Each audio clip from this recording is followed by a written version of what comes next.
சிம்ம ராசிக்கு உண்டான ஐப்பசி மாத பலன்களை பத்தி பார்க்கலாம்.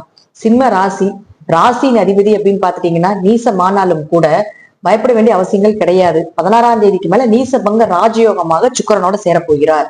அப்ப சுக்கிரனும் சூரியனும் சேர்றது மகாலட்சுமி கடாட்சம்னு சொல்லுவோம்.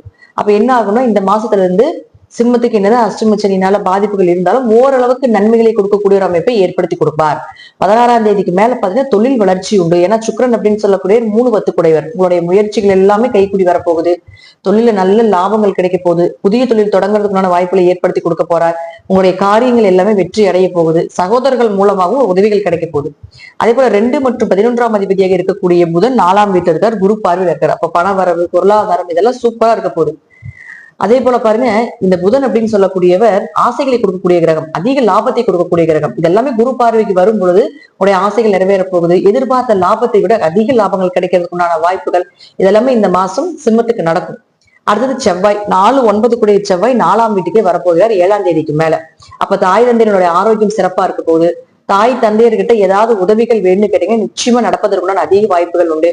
உங்க ஆரோக்கியமும் நல்லா இருக்கிறதுக்குண்டான அதிக வாய்ப்புகள் உண்டு. வீடு மனை சொத்துக்கள் சார்ந்த விஷயங்களும் உங்களுக்கு கைகூடி வரும். உயர்கல்வி படிப்பதற்குண்டான வாய்ப்புகள், வெளி மாவட்டங்கள் படிப்புக்காகவோ வேலைக்காகவோ வெளி மாவட்டங்கள் ஒரு இடமாற்றம் பண்ற மாதிரி இருந்ததுன்னா தாராளமாக இந்த மாதம் பண்ணலாம். ஏன்னா தன்னுடைய சொந்த வீட்டுக்கு புதன் அப்படின்னு சொல்லக்கூடியவர் 3ஆம் வீட்டுல இருக்கிறதால ஒரு இடமாற்றம் கொடுப்போம். அப்ப செவ்வாய் உங்களுக்கு ஆட்சி பலம் பெற்றிருக்கனால கண்டிப்பாக வீடு மாற்றமோ அல்லது தொழிலுக்காக ஒரு மாற்றம் செய்யக்கூடிய ஒரு அமைப்பு இந்த மாதம் உண்டு. அதே போல குரு பாருங்க உங்களுக்கு 5-8 கூடியவராகி 12 உச்சமாகிறார். 8ஆம் அதிபதி 12இல் உச்சம். அதாவது கெட்டவன் கெட்டால் கிட்டிடும் ராஜயோகம். மறைவு ஸ்தானாதிபதி மறைந்து மிகப்பெரிய யோகத்தை கொடுத்துட்டு தான் போவார். ஏதாவது ஒரு பண வரவு, திடீர் பண வரவுகள், வெளியே எங்காவது பணம் கொடுத்துருக்கீங்க, அது லாக் ஆயிருக்கு, அதெல்லாம் மீண்டும் வரக்கூடிய ஒரு அமைப்பு.